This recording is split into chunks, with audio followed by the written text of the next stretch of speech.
Did you see MIT had this wind turbine that's like surrounded by this balloon that's floating 1,000 to 2,000 feet above Fairbanks, Alaska, producing 4 times as much energy as regular wind turbines. Oh, we are? I didn't see that. Send me the link, please. He's videoing. I have And there's also a phone charger if anyone needs one. What? Fix my car No, mount. you're watching Broken Tail. Calculator. No. You owe us. We are in an absolute sprint. I owe you the end of Broken Tail, I know that. Oops. We are in a sprint till the AP, though. How many of you are planning on taking the AP? Is there an analysis? What's that? I think it's almost everybody signed Is up. that an analysis? That is an analysis. That's not hard just to throw out. All right. What about easing us into things? Where's that idea? No, I'm not easing you into anything. So, Usually come with late. you guys are going to absolutely hate the first month here. And the reason you're going to hate this first month is that we're not doing many labs, and it's almost all, we're just sprinting through material. The other side of that is that after the AP, Do nothing. no, we've got it will be all field work, all laboratory based. We've got a bunch of major projects kicking on. What? So be patient, read a lot during the first month, and then we'll work our way through it. So we are going to do a lab tomorrow. We are reading through chapter 7, which is a really quick chapter, but it's important to understand. Yeah. Yes. It's All right, I hadn't thought about that one. All right. In the trailer. Less ginger though. I'm not enough of a chemist. You never have. All right. Where are Mr. we? Abrams, though. Mr. Abrams. Mr. Bachto. Can you imagine Mr. Bachto? All right. So we have to write a whole bunch of laws this term. Right? No. Yeah. So we have to write the important ones. We have to write the Clean Air Act, the Clean Water Act, the Safe Drinking Water Act. We've got to write the Resource Conservation and Recovery Act. We've got to do all sorts of other interesting ones. Because you guys are all going to die from pollution. I know, I saw that, like, I was like, joy. Actually, did you see the change that happened a month ago? No. What are you guys going to die of? Obesity? Obesity. Obesity, yeah. First time ever. Yeah, me too. It's now official in most of the developed world that it is the greatest health But, risk. like, am I gonna, like, I don't look like I'm gonna, like, I feel like I'm not gonna, like, personally, I'm just not gonna die of obesity. Maybe someone else. No. That's No. what they all say. 20 years ago, when I was teaching this course, what did I say you were going to die of? Probably air pollution. Infection? No, close. Water Smoking. Smoking was the leading cause of usually. So, and these are causes of controllable death, and this doesn't count if you're hit by a truck or anything like that. But yeah, so what we need to do Wait, what if is, that rises, like, a lot, and then you're just, like, you know what you're gonna die of, like, in 20 years? You're gonna be like, you're all gonna be hit by trucks. but it's, well, at that point, life is good though, right? Why? Terrible crosswalks and I'm stuff. sorry. You're not dying of old age. Because you, well, dying of old age is, Down. right? What we are doing is we are trying to regulate, and it's going to be one of the most important things we do, and it's stuff that we've talked about since the beginning of the year, is that as we start to control things like cigarette smoking, and as we start to control, we may actually control obesity. I mean, we spend an awful lot of money in these magic pills that you take and to make yourself get skinny, and if that doesn't work, you have your stomach stapled, and you do all these things. Have your mouth to- wired shut. Yeah, all those things that you can do. And sooner or later, we may actually be able to beat obesity. The trend is not in the right direction right now, with a faint glimmer of hope that What is it, Michelle. like, kindergarten obesity is down? Yeah, Michelle Obama's plan is actually whether or not it's the cause of the reduced obesity in, I think it's kids under 8, or whether or not it's people are more aware of it. It's hard to say, but we're doing that. But we're slowly controlling things, and we're making the world safer and safer and safer. Right? And so we can have all sorts of interesting debates. What do you think about the New Hampshire is one of the few states in the country that doesn't require helmets on motorcycles? Or Live free or die. seatbelts, yeah. What's that? Live Live free or die. Right? Is that why do we bring that up in a risk assessment chapter? That's a risk. It's a risk that you take and you say it's not responsible, is it? Right? Well, let's do the first. If we look at the number of ways that you're going to die, right? Why do most states require helmets? So you it's really easy to die on a motorcycle. It's really easy to get in an accident on a motorcycle. It's really easy to get on an accident, and when you're in an accident in a motorcycle, you've got real problems. Most states also require seat belts, right? Well, and there are a bunch of states. Under 18, Yes. In New Hampshire. Over 18, you have the choice not to wear seatbelt. So we're saying that, and so we have these radical views of human health and risk assessment. One of them is you have the right to do it. Right? Besides the fact that Massachusetts is a left-wing socialist, almost communist, totalitarian state that has no respect for human rights whatsoever, is there a rational reason why Massachusetts requires helmets? Yes. It could affect others. It does affect others. How? Is if somebody else hits you and Finish kills that. you. It raises costs for everyone else when you die. We have to. Right. That's the key thing. All right, and that's one of the, so we've got the personal liberty point of view. All right? But I think that, you know, one of the arguments that people in New Hampshire make is that it's my choice, and I think that's right, but on their chest they ought to have something tattooed that says, I have chosen not to, right, so long as it's, you don't spend any money, right, you can let me die of this, this is my choice. Although, but we have costs to this, right? And so what we have to do is we have to make this argument less emotional and more analytical. Isn't that what insurance is for? Right? yeah, the insurance. What if you don't have insurance? You can't drive. Well, actually, can you? don't you Then you have just to die. have? Can't you not drive without insurance? No, you Sure, have insurance. but I don't know what the minimum, I bet in New Hampshire you're required to have $10,000 insurance to cover damage in an accident. That's nothing. You're probably not required to have your own insurance. For the first time in history, you're now required to have health insurance.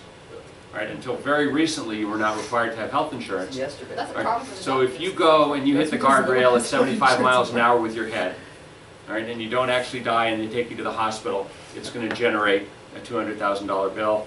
And if you're paralyzed and the state has to take care of you, it gets to millions really quickly. Right? Hospitals, it's illegal for them to turn you away.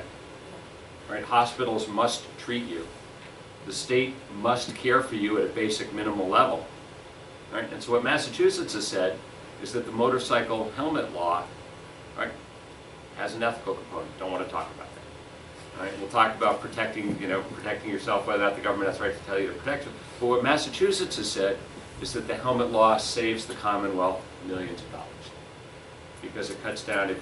The evidence is clear. If you wipe out on a motorcycle at 65 miles an hour, you're toast no matter what. Right? But a lot of motorcycle accidents are at 25 miles an hour in an intersection. And it turns out that if you get sideswiped in an intersection because the person doesn't see the motorcycle, you know, then fall over. If you have a helmet on, you're fine. If you don't have a helmet on, you've got a real problem. Okay? We have to be able to quantify this, and again, this becomes a purely economic discussion. Right? The field of risk assessment is one that is really driving this, driving how we allocate resources, because once again, question of resource allocation.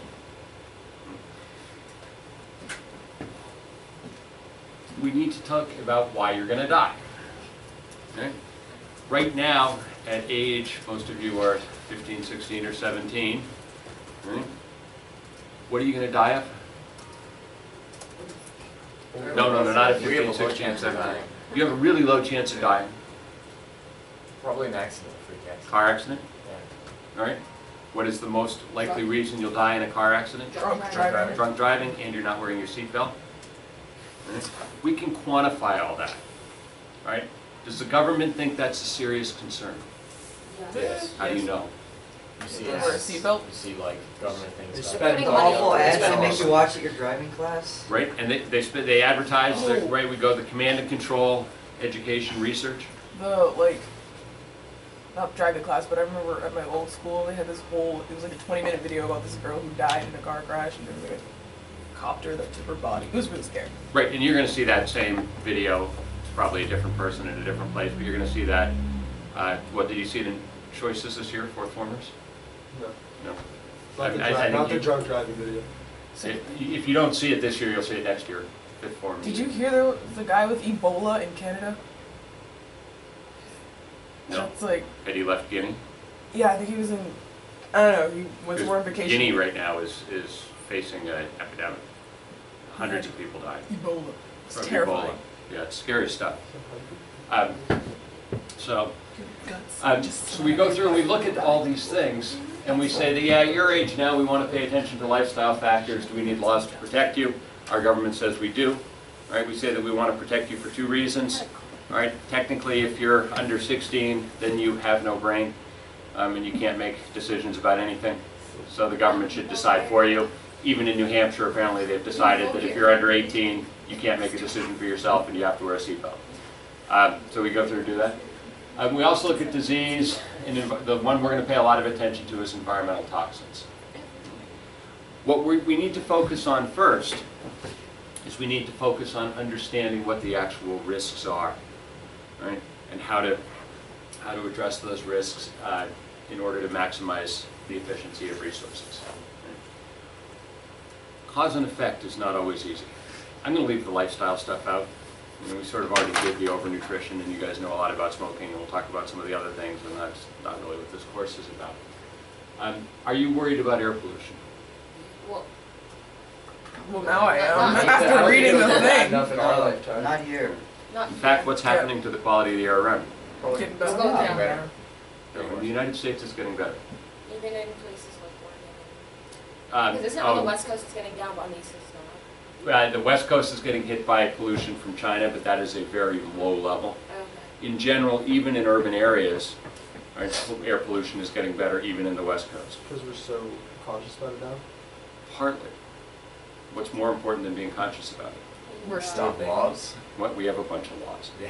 We have a bunch of laws that do that, and these laws are all highly controversial. Right? You have a thing on your car, and you don't need to write this down because we're going to talk more about it, called a catalytic converter. Have you ever heard of that? Yeah. It's attached to your exhaust system. Yeah, That's what Takes the vapor and puts a spark in, right?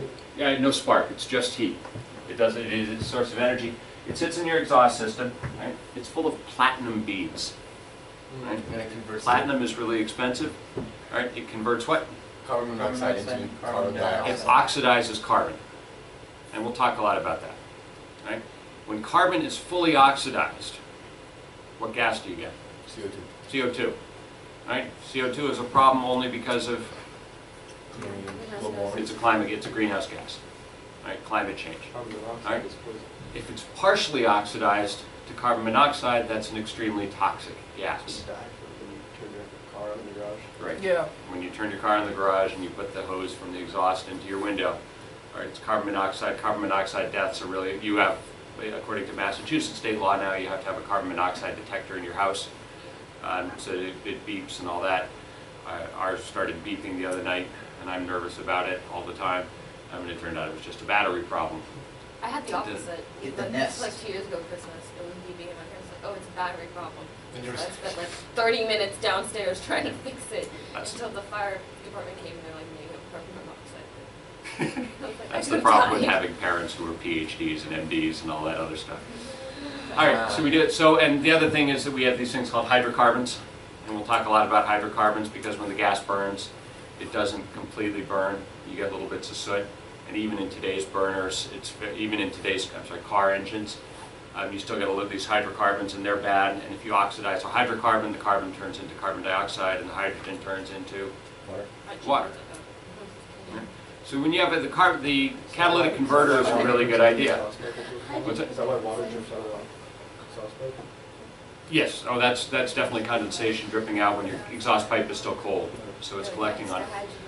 All right, anyone guess why it was so controversial to require catalytic converters in all cars? Is it expensive? It's really expensive. All right, when your catalytic converter fails, right, which it did on my son's car a couple of years ago, we said, nice car, you're done. And it's like $3,000 to replace a catalytic converter on a car that was worth about $2,000, and it just didn't make sense to us to do that. So we dumped the car. Our government made a decision that it was worth it to do that. Right? First state to do it was California. And California passed the law early because in California you had Los Angeles, and we'll talk a lot about the smog and all that other stuff. Right? Does it make sense to require a catalytic converter on a truck in a farm in Kansas? Not really. I mean, yes. But Do you see how that question gets It depends, complicated like, pretty 'cause quickly? Think about all the trucks and all the farms in Kansas, like it would build up eventually, Yeah. but Does carbon It's monoxide not something dissipate, that, or like, could there be is like immediate. killer clouds of it, like right on? Well, sure, there's carbon monoxide in here it right makes now. You're sense in like breathing New it in. York City, but not in like. Right. So Do you see only- how hard this risk assessment stuff gets when you try to pass legislation that says thou shalt put a $3,000 emission control on your But cars? don't you say like all the deaths that we're gonna, like you can do the thing, as you say, if we value a life, But- a human life at Can you like trace? 4,000. Do we put a value on human life? Yeah. No. Constantly. We have to. In economic value? Right? We put an It's economic, around, right? I thought it was, it's like, Yes. something like $3 million a We're not going to do it that way. We're going to do it in terms of risk. No, we do that all the time. All right? You are exposed to toxic air pollutants every time you go into the city of Boston. If you go to Worcester, it's worse. If you go to LA, it's even worse. Wait, it's worse in Worcester. What? Worcester, we'll talk about how topography influences air pollution. Worcester is a gigantic box, and the pollution just sits in the box. The reason Worcester Airport has never worked is because it's fogged in all the time because there's no wind to dissipate the pollution. There's an airport in Worcester? Yeah, I didn't even know about that. I didn't even know You will there never was an fly, airport. unless you have your own little private plane, you'll never know about the airport, even though the runway is big enough to accommodate some reasonable sized jets. But when we look at that, we say that we know that Worcester is a city that has air pollution problems. Like every other city, they're getting better. Right? Should factories in Worcester be allowed to emit toxic air pollutants? It's not blowing away some. Isn't it just All sitting there? factories not be allowed to, like, I mean, emit if they're- toxic air pollution? If they filled out that sheet, what is it, the sheet that tells Impact them what statement? yeah, the impact statement. And we'll talk about right, what happens in Worcester if you say, right, one of the biggest industries in Worcester is this thing called Norton Abrasives. When you go to your local Ace Hardware store, go the sandpaper, one of the options you're going to buy is Norton sandpaper and grinding wheels and anything where you take grit and you glue it to something, you use that to grind. If you work in construction, you use that all the time. I had to tear out a floor in my mother's basement and I had to cut all the little nail heads with a grinder. From that, how do you get the grit to attach to the paper? Glue? You glue. You need a really special glue. You put it on, it's liquid, and it releases toxic emissions. Norton is the biggest employer in Worcester. Right? You could say, go ahead, and you may not release any toxic emissions to the environment. You don't make that stuff in Worcester. Right? Then Norton shuts down. Right? What happens? Where does Norton start to build their materials? LA. China. They go overseas where there's exactly the same laws, but enforcement is different. Well, they're starting to enforce them more, aren't they? What's it? Like China, aren't they starting to enforce them more? Yeah, oh, absolutely. Come to South All Carolina. right. Now, let's make the situation a little more interesting. Right? Let's say that Norton employs 1,000 people. Worcester is a depressed area. Those 1,000 people depend on it, and they're actually good, high-paying manufacturing jobs. You probably, if you've been at Norton for a while, you're probably making $25 an hour. You know, and you're not going to get rich on it, but $50,000 a year you can live on. You're living without public assistance. It's a good thing. Right? And so that we say that is a huge benefit to the city. What happens if the level of pollution emitted, right, causes 1 death in every 1,000,000 people exposed to it? Well, how many deaths are you going to get if you unemploy? So I think you're going to have... Do you see the cost benefit? Yeah, you're gonna How have many people on- are we going to assume are in this ball of pollution? Right? you're gonna have This is people what we're talking about now.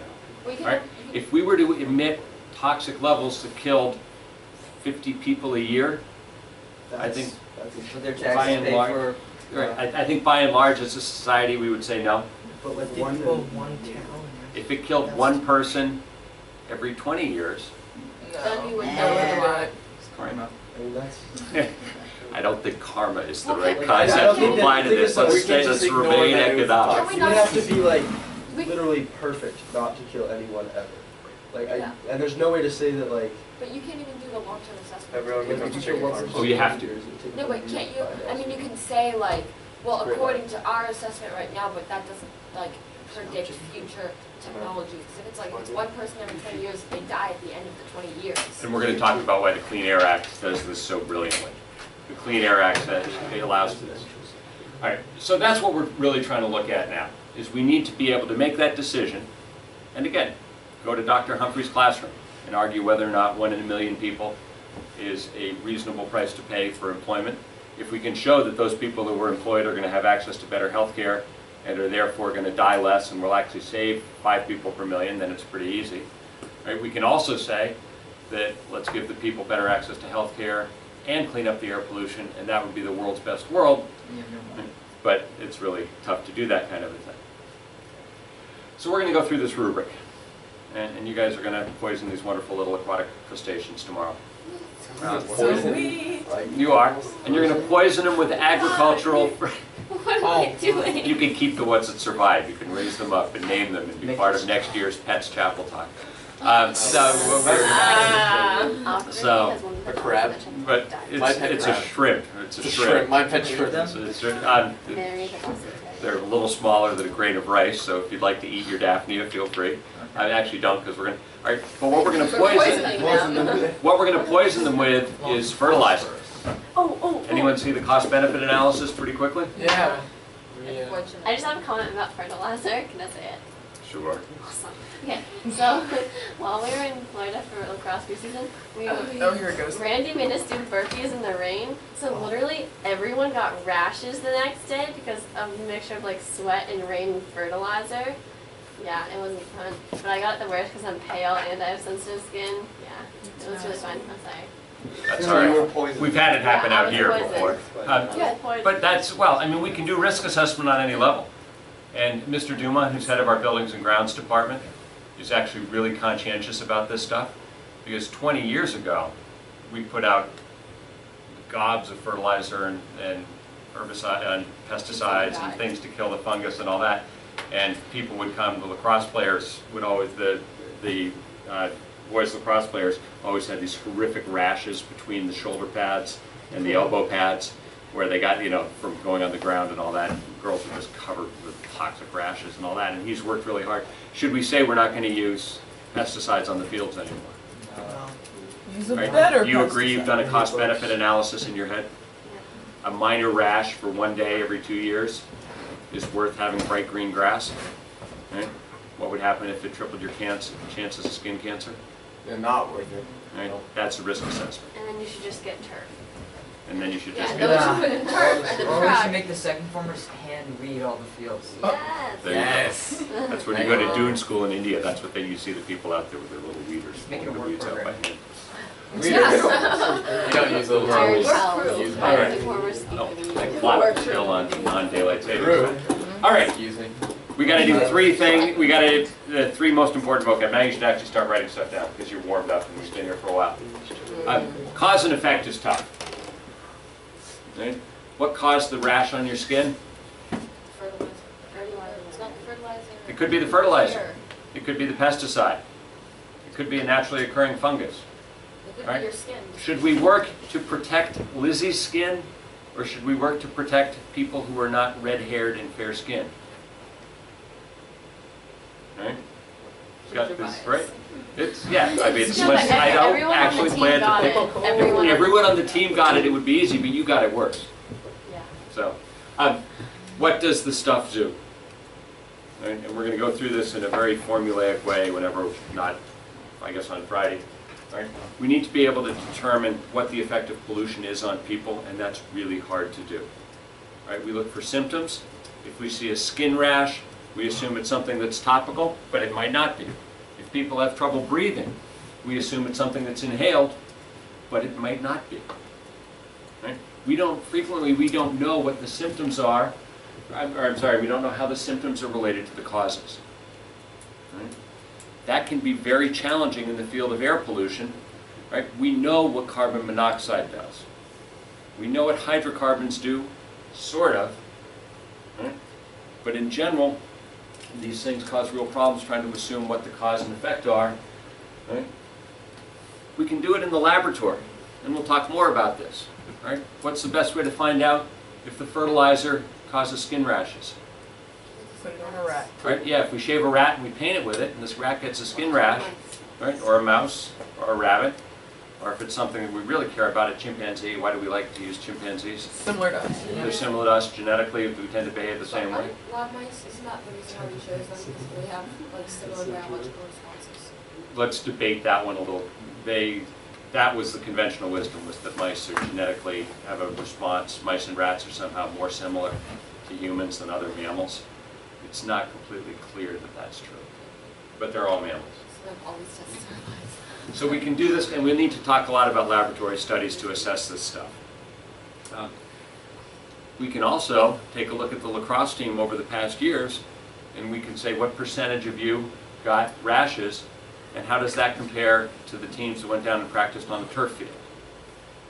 Do you agree that that would give us some indication as to whether or not chemicals applied to the field are having an effect on humans?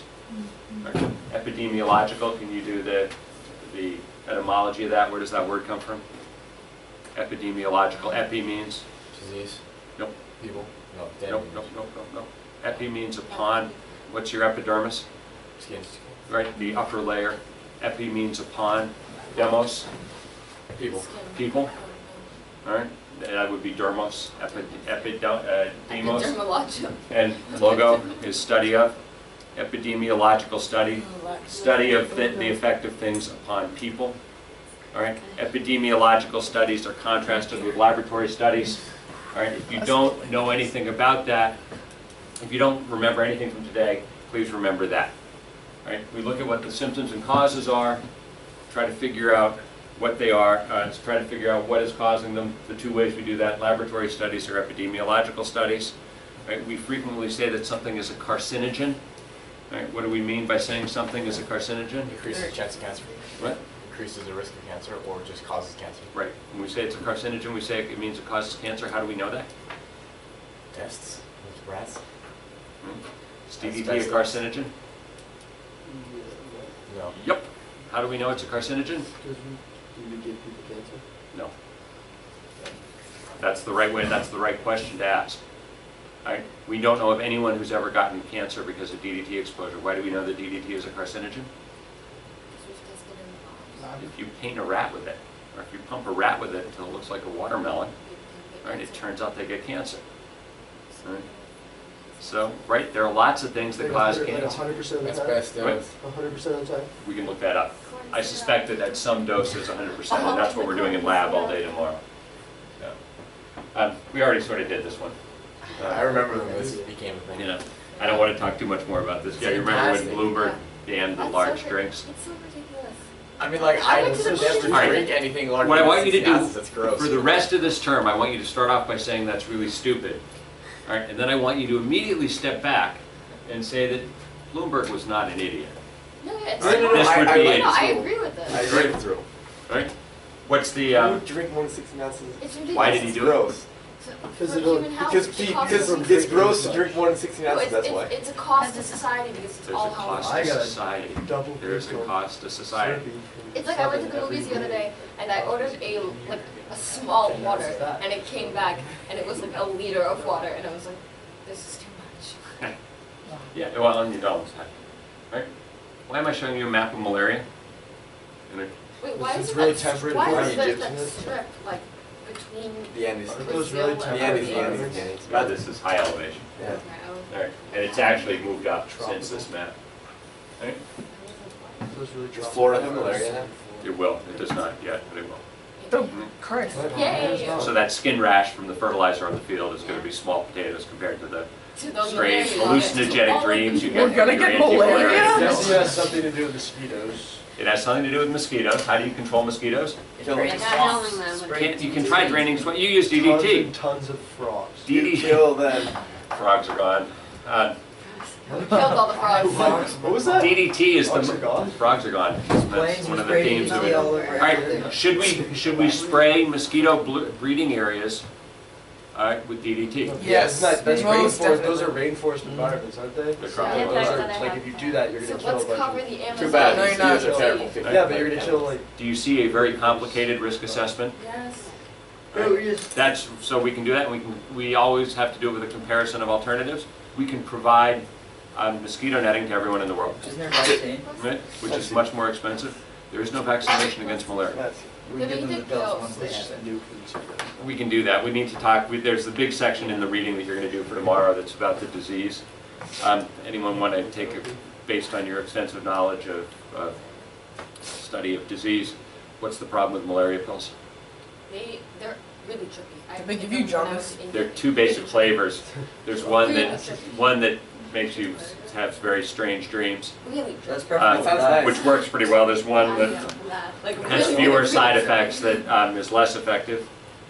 No, unfortunately, the malaria is becoming more and more resistant to the diseases. So you guys go on the India trip with me. The official word is going to be take malaria pills because you can see all of India is malaria. You know, where I go, I choose not to take malaria pills when I go there. because we're there in a season. If I go in the summer, I'll take malaria pills, but going in the spring, there aren't any mosquitoes. I've never been bitten by a mosquito, and it's a part of India that where very, very few, yeah, right? There are very few of the mosquitoes actually carry malaria in March. So I do that, but what we're finding is that the people who are exposed to them all the time now, the malaria is evolving resistance to the treatments, right?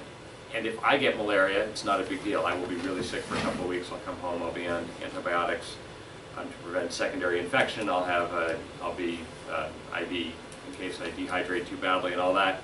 And then you actually have the choice if you're a Westerner whether or not you treat it and make it go away, because it never goes away and it can come back over and over again, or you let it run its course.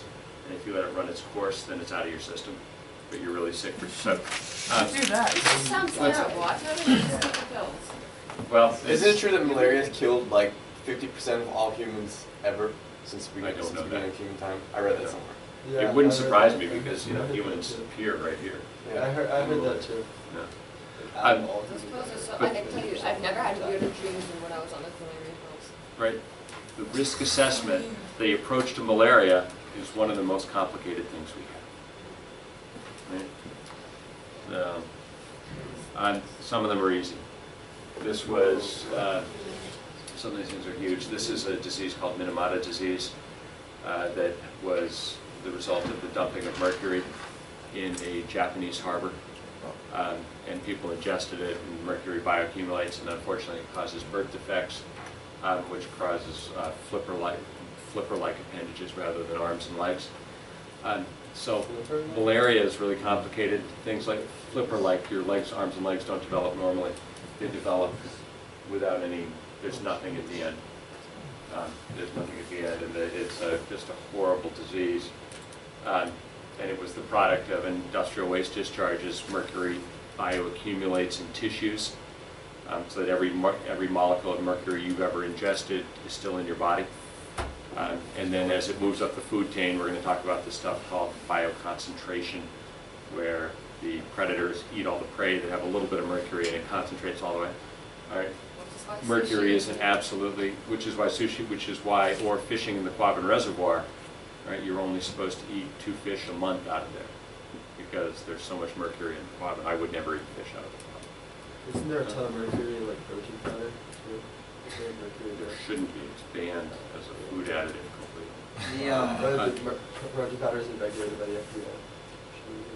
Is it really not? No. I don't know. yeah, because if they're concentrating a bunch of stuff to like get It's all not the like protein, concentrated, it's not There like are a bunch of 50% things mercury. like but they probably like chop up a bunch of who It's knows like, what to get there's it. like a little bit of mercury, there's supposed to, like in muscle milk, there's like cadmium, mercury, lead.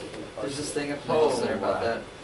Guys, Among others. It wouldn't surprise me if it's coming from fish guts. I mean, I don't know what the source of the protein is in most of the powders. And Japanese.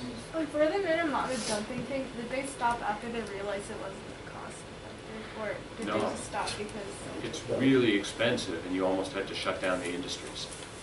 Right? Currently in Massachusetts, right, we have a detection limit, discharge limit, which means that when they go in and test your wastewater under the Clean Water Act, if they detect any mercury, you're in violation of the Clean Water Act, and therefore you would be shut down. Right? What's the solution to that if you're in an industry that uses mercury, which is used, by the way, in huge numbers of things? Bury concentrate it. all the mercury and put it somewhere else. Right? And what they've actually done is they've eliminated mercury from a bunch of the manufacturing processes, which has driven up costs, which means what? Businesses have gone out of business. The ones that Or moved overseas. Yeah, and they benefit. Right? Lead paint is really wonderful stuff. You guys haven't heard of lead paint unless you live in an old house. I And heard. you paid a huge amount of money. Right? You know why they Yeah, put we lead did into ours paint? Was it shiny? Because when someone like me put it on, and I'm horrible at this, painting is actually a skilled profession. To make a room look good, you have to know what you're doing. Lead paint covered all your sins because it went on sort of glossy smooth. Right? The lead prevented any fungus from ever getting into it. It was really wonderful stuff. But But It's a all your neurotoxin. kids- How It's bad a is it if neurotoxin. you leave it in your house? If you, that's, As we'll long talk as it about doesn't lead, get and we'll talk about into asbestos. Is it- Adia, did you remove the lead from your house? I didn't have it. I knew like people who have apartments with it? I Or like, brought in school when I lived in what's now Riley's apartment. They went through, and because I had small kids and because no one ever wanted to run that dorm, they wanted me to stay there, and so they de-leaded it. And they actually brought in Larry, Moe, and Curly de-leading services. And at the end of the day, when we finally moved back into our apartment, there were paint chips everywhere and dust all over because these guys had done such a horrible job. And it probably, one of the things that people found out was that it actually increased, removing it actually increased the exposure to lead.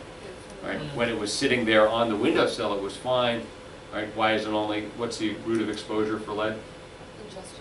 Ingestion. Little kids eat it because Eat it's chips. sweet. Lead adds And sweetness Romans. to paint chips. They use it as a sweetener. Yeah, and what the Roman women also used to cover their faces with it because it gave them that wonderful pale look that they were after. Of course, they all died of neurotoxins, and The Roman officers lived like considerably shorter lives, I remember. yeah, they were exposed to all sorts of things. I have this slide up here, finishing up quickly. And like I say, this is introductory first day of the term lecture. Best predictor of where you find a hazardous waste incinerator? Yeah, I think we talked about this.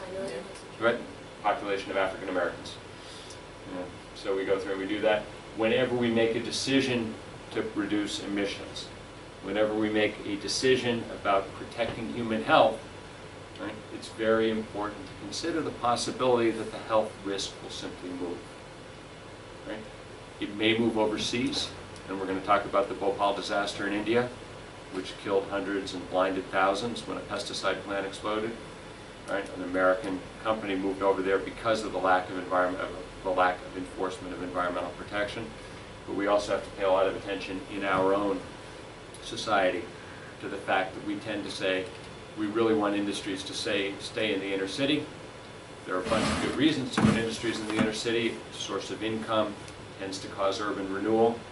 Right? Industrialization in the middle of a center city next to a large labor force is a good thing. Right? One of the ways that we do that is that we can relax pollution requirements, right, to convince industries to move in. And we need to talk about the Clean Air Act. Historically, what we find is that we tend to move it into poor areas, areas that have large populations of people of color. Right? One of the best ways to dispose of high-level hazardous waste is to incinerate it at high temperature. Right? Tends to be remarkably effective at getting rid of the waste. Right? And it's tough, right? How do you get rid of hazardous waste? Do you bury it? Do you burn it? Do you dump it in the ocean? Ship it out of space. Ship it out of space and have it Space blow up elevator over for- Florida and all that other stuff. Right? What we've done is we've said we're going to, most of the time we incinerate it now. And most of the incinerators are in places where there are large numbers of people of color. It like goes up in the space shuttle, and the space shuttle All right, blows up. I think this is where we're going to stop. So, so we'll go through there and we'll start with the quantifying the health effects, and we're going to come up with all sorts. The language in this is sort of nightmarish. So, I think I've said all along that the spring term is alphabet soup. We've had a lot of acronyms already. The number of acronyms goes way, way up. So in the last 2 minutes, or last 1 minute, how many of you, if you're taking the AP, have you ordered the AP review book? Is there one that we're supposed to, or? I don't care which one you use. I don't care if you use Barron's I found or- one, I can't remember. Yeah, I- Barron's yes. or Princeton. The only one I don't like is the Smarty Pants one. What's this? It's one of the publishers. Is it called Smarty Pants? It's called Smarty Pants. It's done. I applaud. This woman started it when she was 17 in high school, and she wrote her own AP review thing, and then she managed to get it published. And unfortunately, she doesn't have the depth of. She hasn't looked at a lot of the tests. But if you have not yet ordered a review book, let's make the first step ordering one. Just go to Amazon, something like that. The second step is, would you please find the links for the free response questions. Go to the College Board website. So if you Google College Board AP student, or you can go that and you can look at the free response questions and start to look at that. I don't want you to spend a lot of time on this, right? But on that Thursday night when you're sitting in your dorm and you've finished all your homework, all right, and you're going to tell the proctor that it's okay for you to watch Netflix because you have nothing else to do, I'd like a little tiny alarm bell to go off in the back of your head that says, oh, I could do 15 minutes.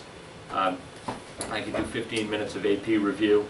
The Barron's one and I believe the Princeton one both come with CDs, and you can just throw them in there and you can just do a couple minutes, because I'm sure you remember all the different terminology of the nitrogen cycle. All right, but just in case you've forgotten the difference between nitrification and denitrification. Oh God. Yeah, right. If you, right. Yeah. So those kinds of things. What you don't want to do is on May 3rd, on Sunday night, please do not plan on spending 17 hours doing multiple choice questions. So the layout of the test is like kind of multiple choice and short answer. 100 multiple choice, 4 free response questions. Just 4? Yes, multiple choice, yes. 4 free response questions, if you've seen what they look like. Each free response question is divided into 4 or 5 parts. Each free response question is going there. So I'm actually going to be grading them this year, so. Probably already gonna be. Yeah. I hope you know our handwriting well. If I fail, Because I'm from Massachusetts, I won't grade any Massachusetts texts. Dang. So you get the ones from like Texas. I always get Texas and California. So, That's fine. All right, so do your homework. Syllabus is correct online. Are the MCs weighed more, or What's that? are the MCs weighed more? They are. They're 60% free response questions and 40%. Thanks. But to get a 3, you have to get, you can get 40% of the multiple choice right and still get a 3. Really? oh yes. So if you get 100% correct in the multiple choice. You're golden. You won't. I guarantee you, you won't get a. But Wait, so you get there are 40%? subjects we haven't covered. Yeah. Do you know the 3 different types of lava? Yes. yes. If you know the 3 different types of lava, you're golden. If you don't know it, you're going to skip that question. Molten. Wait, do you mean like the names? Magma, lava, and and whatever the other one Cartoon is. lava. Wait, Earth science last year. I have sacred text right now. I studied them. Oh, good lord. But no, the only reason I bring that up is that you're not going to get 100% of the multiple choice. If you get 70% of the multiple choice, you're a high chance you're going to get 5. Really? Yeah. So you guys are going to blow the FRQs out of the water. Thank you. Other things I saw, they did this like study, I think at Stanford, and they saw that if you put wind turbines like a mile off the coast in heavy hurricane areas,